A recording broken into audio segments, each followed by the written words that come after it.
रेगिस्तान में होला, ओसे बेसी बलिया के जवान में होला। जितना गरमी ये जान रेगिस्तान में होला, ओसे बेसी बलिया के जवान में होला।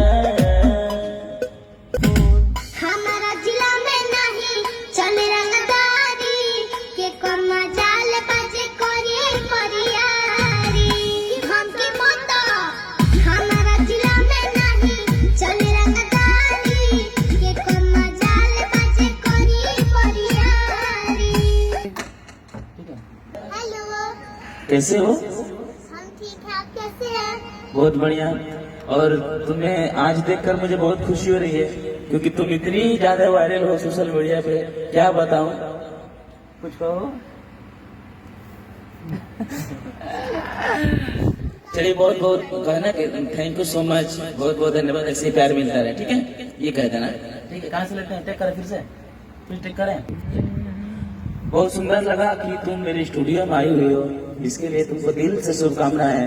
और पूरे ऑडियंस के लिए क्या कहो? Thank you so much.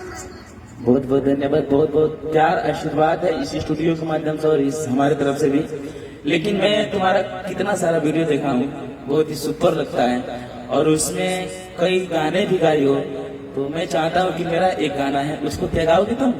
जी हाँ, गाएंगे, आप गा के बता दीजिए। हाँ, गा कर तो बताएंगे। वो गाना का लाइन है कि हमारा जिला में नहीं चली रंगदारी के कर्मा जाल बाजे करी बरियारी। ये गाना, ये लड़की का लाइन है, ये लड़की कहेगी, इसके बाद से लड़का पंच करेगा। गाना सुन ली बेटा, इसको थोड़ा गा कर बताओ तो। हमारा जिला में नहीं चले रंगदारी। क्या बात है यार, बहुत दम पे आई हो। आते हैं, इसको रिदम पे करते हैं फिर। ओके ओके।